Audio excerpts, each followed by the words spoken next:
Magpapatupad tayo ng 10 piso kada litro na bawas para sa public utility vehicle na may maximum na 150 liters kada linggo sa loob ng 3 buwan. Sisimulan muna natin ito sa NCR sa susunod na linggo.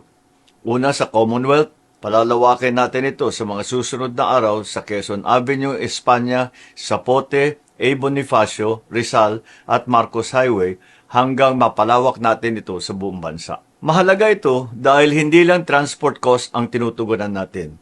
Pinipigilan din natin ang pagtaas ng presyo ng pagkain at iba pang pangunahing bilihin.